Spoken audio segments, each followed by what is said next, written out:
అందరికీ నమస్కారం. నేను మీ కిరా కార్పేని.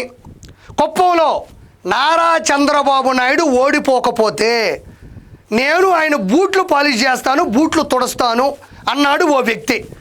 ఈ మాట చెప్పగానే ఇంకా నేను మీకేం ఆప్షన్స్ ఇవ్వాల్సిన అవసరం లేదు.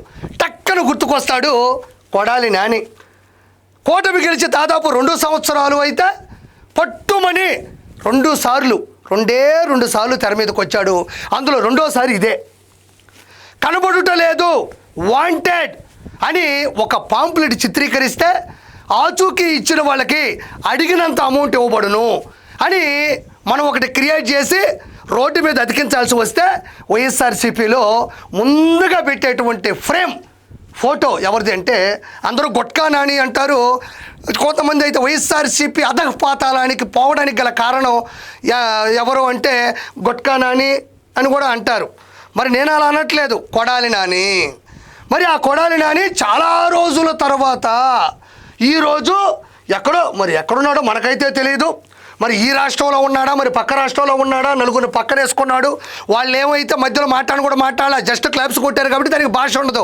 ఇది మహారాష్ట్రలో ఉండొచ్చు, లేకపోతే పూణేలో ఉండొచ్చు, లేకపోతే ఢిల్లీలో ఉండొచ్చు, లేకపోతే ఛత్తీస్గఢ్లో ఉండొచ్చు, ఎక్కడైనా ఉండొచ్చు. నాకు తెలిసి ఈ దరిదాపుల్లో ఇక్కడైతే లేడు అనేది నా ప్రస్తావన. అయితే మైకు పెట్టుకున్నాడు, కిందకు వైరిటి ఏలాడబడిపోయింది. మరి ఈయన ఏం మాట్లాడతాడో ఒకసారి విందాం. ఒకసారి వినండి మిత్రులారా. జగన్మోహన్ రెడ్డి గారు చేసినటువంటి కార్యక్రమాల వల్ల జగన్మోహన్ రెడ్డి గారిని ఓడించారని చెబుతున్నారు. జగన్మోహన్ రెడ్డి గారు చేసినటువంటి కార్యక్రమాల వల్ల జగన్మోహన్ రెడ్డి గారు ఓడిపోతాం కాదు, చంద్రబాబు చేసినటువంటి దొంగ వాగ్దానాల వల్ల జగన్మోహన్ రెడ్డి గారు ఓడిపోయారు. ఇక్కడ కొడాలి అని అంటున్నాడు.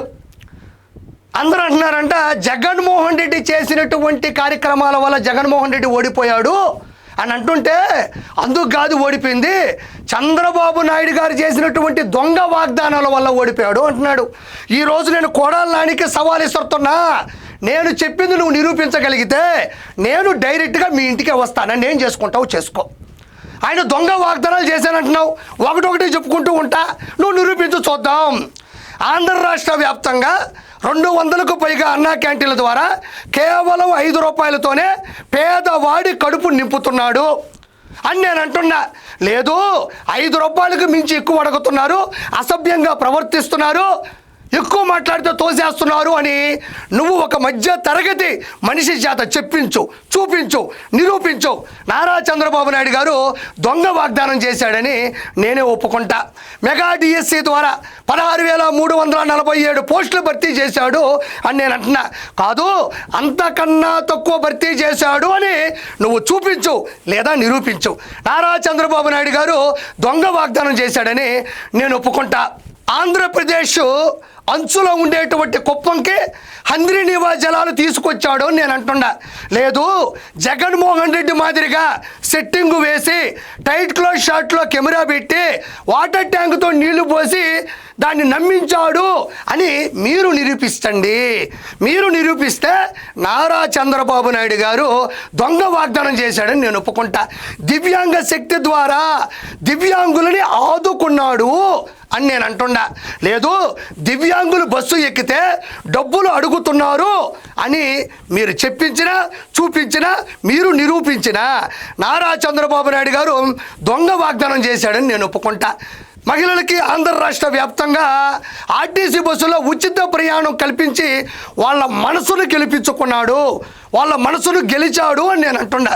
లేదు, స్త్రీలు ఆర్టీసీ బస్సుల్లో ఎక్కితే వాళ్ళకి ఖచ్చితంగా డబ్బులు అడుగుతున్నారు, డబ్బులు ఇవ్వకపోతే బయటకు దోసేస్తున్నారు అని నువ్వు నిరూపించవు. నారా చంద్రబాబు నాయుడు గారు దొంగ వాగ్దానం చేశాడని చెప్పి నేను ఒప్పుకుంటా. తల్లికి వందనం ద్వారా తల్లికి బిడ్డకి న్యాయం చేశాడు అని నేను అంటుండా. లేదు, తల్లిని బిడ్డని మోసం చేశాడు అని ఏ తల్లి చేతైనా ఏ బిడ్డ చేతైనా నువ్వు మాట్లాడించవు, నువ్వు చెప్పించవు, నువ్వు నిరూపించవు. నారా చంద్రబాబు నాయుడు గారు దొంగ వాగ్దానం చేశాడని నేను ఒప్పుకుంటా. అన్నదాత సుఖీభవ పథకం ద్వారా రైతులని హక్కున చేర్చుకున్నాడు అని నేను అంటున్నా. లేదు, రైతుల్ని మోసం చేశాడు అని ఏ రైతు చేతైనా నువ్వు చెప్పించు, నువ్వు నిరూపించు. నారా చంద్రబాబు నాయుడు గారు దొంగ వాగ్దానం చేశాడని నేను ఒప్పుకుంటా. మహిళలకి దీపం పథకం ద్వారా ఉచితంగా గ్యాస్ సిలిండర్లు ఇస్తున్నాడు అని నేను చెప్తున్నా. నువ్వు ఇవ్వట్లేదు, వాళ్ళు కట్టెల పొయ్యి మీద వండుకుంటున్నాడని ఒక సర్వసాధారణ మహిళల చేత నువ్వు చెప్పి నిరూపించు. నారా చంద్రబాబు నాయుడు గారు దొంగ వాగ్దానం చేశాడని నేను ఒప్పుకుంటా. ఈరోజు అమరావతి అభివృద్ధి ఆకాశం వైపుకు పరిగెడుతుంది.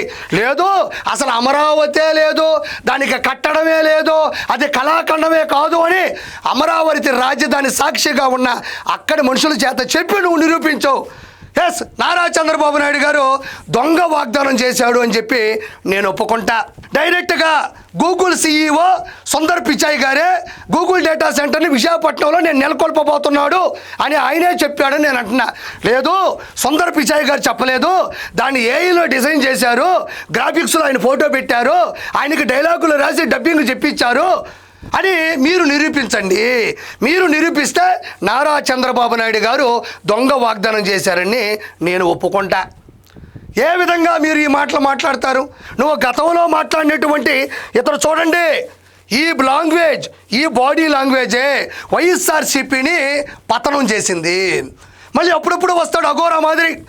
మీరు ఆ సినిమా చూసుంటారు, అరుంధతి సినిమాలో అఘోరాధిపతి, పశుపతి, అఘోరాధిపతి. ఆయన ఎవరో కాదు, ఈయనే చూడండి. ఈ మనిషే అప్పట్లో మరీ గడ్డం కొంచెం పెంచి మెల్లో అంతా దండలేసుకొని దండయాత్ర చేసేటవాడు.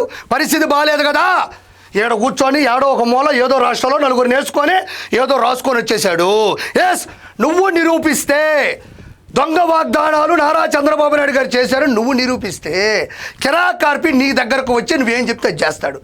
నీ మాదిరిగా నారా చంద్రబాబు నాయుడు గారు ఓడిపోకపోతే ఆయన బూట్లు పాలిష్ చేస్తా అన్నావు.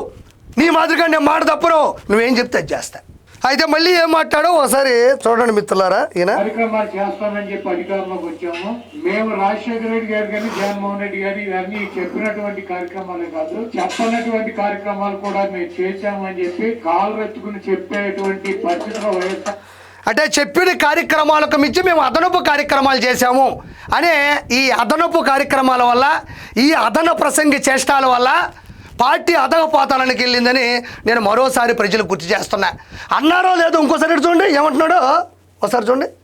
చేశామని చెప్పి కాళ్ళు ఎత్తుకుని చెప్పేటువంటి ఇలా కాళ్ళు ఎగరేయడం వల్ల, తొడలు కొట్టడం వల్ల, మేసాలు మెలియడం వల్ల, బూతులు తిట్టడం వల్ల, గంజాయిని అమ్మడం వల్ల, అమాయకుల్ని చంపడం వల్ల వైఎస్ఆర్సీపీ మరోసారి చెప్తున్నాను కనుమరుగైపోయింది, 5 లేకుండా పోయింది, 5వ లేకుండా పోయింది అని మరోసారి మీకు గుర్తు చేస్తున్నా.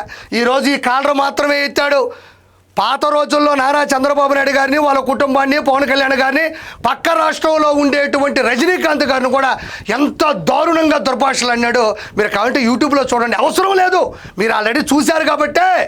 వీళ్ళకి 5 తీసేసి 11 ఇచ్చి ఈరోజు ప్రతిపక్ష హోదా లేకుండా చేశారు జనాలు. మళ్ళీ ఇక్కడ ఈ కాళ్ళు ఎగరేశారంట. అంటే జగన్మోహన్ రెడ్డి గారు చెప్పిన కార్యక్రమాల కన్నా అదనపు కార్యక్రమాలు చేశామని మేము గర్వంగా చెప్పుకుంటున్నాం అంటున్నారు. మరి చేసిన అదనపు కార్యక్రమాలు ఈ అదన ప్రసంగపు మాటల వల్లే కదా మనం ఈరోజు అధికారం లేకపోవడం వల్ల అధపాతంలో పోయి నిద్రపోతా ఉన్నాం.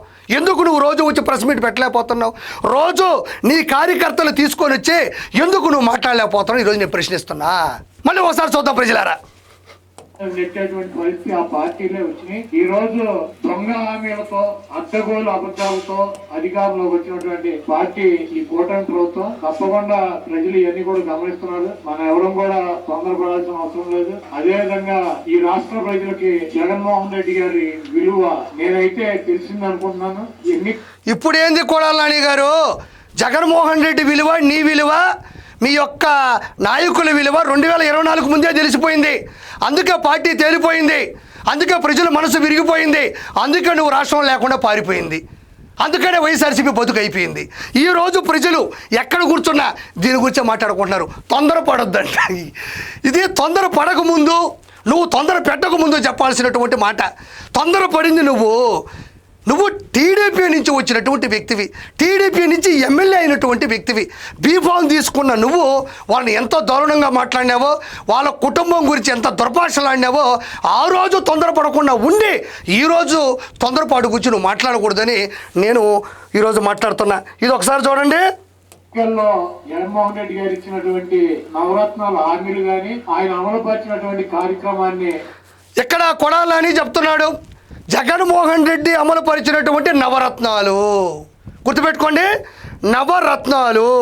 ఆయన చెప్పేటి ఆణిముత్యాలు, నిర్వహించినట్టు అమలు పరిచినట్టువేమో నవరత్నాలు. ఓకే, ఇప్పుడు ఆ నవరత్నాలు ఏంటో ఒకసారి చూద్దాం. ఇక్కడ చూడండి నవరత్నాలు, ఇవి నవరత్నాలు. చూడండి, జగన్మోహన్ రెడ్డి 2019 నుంచి 2024 మధ్యన అమలు పరిచినటువంటి అసమర్థత కలిగినటువంటి హామీలు నవరత్నాలు చూడండి. ఇలా చూడండి, ఇది ఎంత అద్భుతమో. ఇక్కడ చూడండి, ఇవన్నీ నవరత్నాలండి. ఇవన్నీ కూడా ఒక్కొక్కటి చెప్తాను, 100% అమలు పరిచాడు.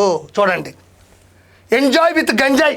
పట్టపగలు మిట్ట మధ్యాహ్నం కళాశాలలో, స్కూళ్ళల్లో, నడి రోడ్డు మీద, బస్ స్టాండ్లు కూడా గంజాయి నమ్మేసి పిల్లల్ని ఎంజాయ్ చేయమని చెప్పేవాడు మన Jaganmohan Reddy. Battle with bottle, కల్తీ మద్యం అమ్మి ఎంతమంది అమాయకుల ప్రాణాలు తీసాడో ప్రత్యేకంగా చెప్పనక్కర్లా.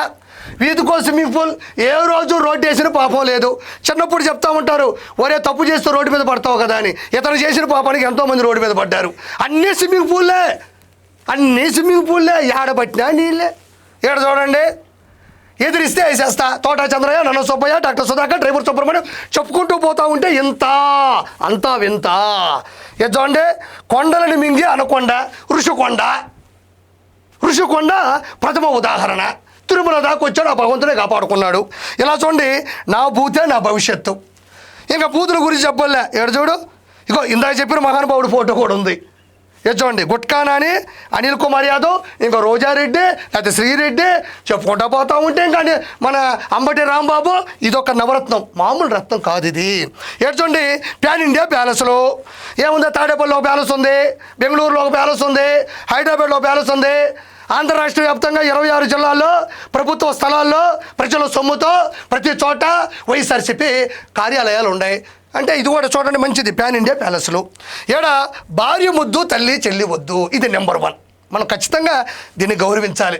అంటే మీకు నేను దీని గురించి ప్రత్యేకంగా చెప్పనక్కర్లేదు, మళ్ళీ మహిళలు కాబట్టి. మరి తల్లి చెల్లి పరిస్థితి ఏంటనేది మీ అవగాహనకి వదిలేస్తున్నా. బాయ్ బాబాయిని పైకి పంపించి ఒకసారిగా కూడా బాయ్ బాబాయ్ అని చెప్పినటువంటి పరిస్థితి. ఈ నవరత్నాల్ని మరి కొడాలని చెప్పినట్టు ఏ విధంగా అమలు పరిచాడో చూడండి. నేను ఒప్పుకుంటుండా జగన్మోహన్ రెడ్డి నవరత్నాల్ని 100% నిర్వహించాడు, అమలుపరిచాడు, పొందుపరిచాడు. ఇగో ఇవన్నీ కూడా ఈయన, ఇది మొహం చూడ అమాయకంగా పెట్టాడు, ఇవన్నీ ఈయనకి సంబంధించినట్టే. కాబట్టి మరి కొడాలని చెప్పినట్టు నవరత్నాల గురించి ప్రజలు బాగా మాట్లాడుకుంటున్నారు. వాళ్ళ మధ్యలోంచి ఇంకా తీయలేదు. 100% మళ్ళీ 2029లో మళ్ళీ గెలిచాడంటే ఇవి చేస్తాడనే భయం కూడా వాళ్ళకుంది. ఎప్పటికీ అతను గెలవడు. ఎందుకంటే కూటమి ప్రభుత్వం ప్రజల్లోకి చైతన్యవంతంగా ప్రతి పని చేస్తూ వాళ్ళకి మంచి చేస్తూ ముందుకెళ్తుంది, మంచి పనులు చేస్తుంది, మంచి ప్రభుత్వంగా నిలబడింది. కాబట్టి 100% నారా చంద్రబాబు నాయుడు గారి ఆధ్వర్యంలో, ఆయన అధికారంలో 2029లో మళ్ళీ మంచి భవిష్యత్తు ఆంధ్రప్రదేశ్కి రావాలని మనస్ఫూర్తిగా కోరుకుంటూ నేను మీ టీడీపీ కార్యకర్త కిరా కార్పే.